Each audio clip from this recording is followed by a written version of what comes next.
Thank you very much, Wole, for joining us. Why do you think the C.A.R. peace talks concluded without any concrete progress? Thank you so much, Peninah. I think based on observation and what we have read into the Republican dialogue, I think it is designed to end the way it ended ab initio. And the reason is not far-fetched for two important factors. Number one is the selective agenda, which was at the instance of the Touadera regime in deciding what is going to be discussed during the Republican dialogue. And it is one of the reasons that the opposition actually cited, because the 2020 election that ended in a controversial way was not featured on the agenda developed by the regime. The second thing is the rhetorical inclusion, in the sense that you wanted to have a broad-based conversation about how to move the country forward, but you were not ready to include all the necessary factions. And it's one of the reasons that the opposition also cited for not participating in the Republican dialogue.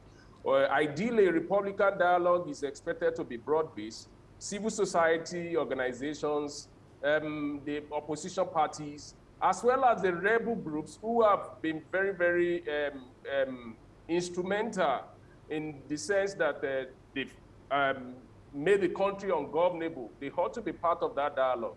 And then to the extent to which they were not invited, it goes to show that the original intention of the regime is just to have a one-way dialogue, which is just like the government talking to itself and not really talking to the other warring members, warring groups within the country. And speaking of those warring groups in the country, how important are they, those rebel groups and the opposition, in finding a lasting solution in the country?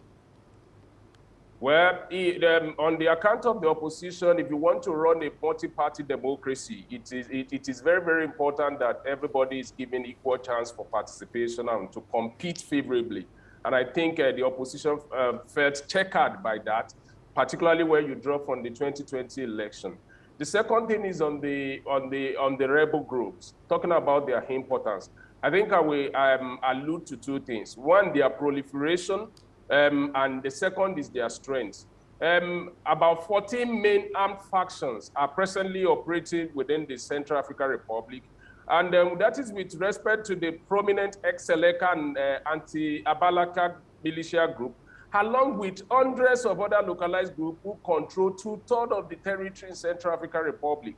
And when you tie that to their strength, that is the reason why the government is unable to extend control outside Bangui, because 2/3 of the country is already occupied by various rebel groups, various armed groups who have made the country ungovernable. And if you want to have a peace truce, if you want to have a country that is stable, it implies that the starting point of the dialogue is that such warring groups must be brought to the table. Because what we have seen all over the world is that every political violence ends on the dialogue table. Even America had to dialogue with Taliban in Qatar.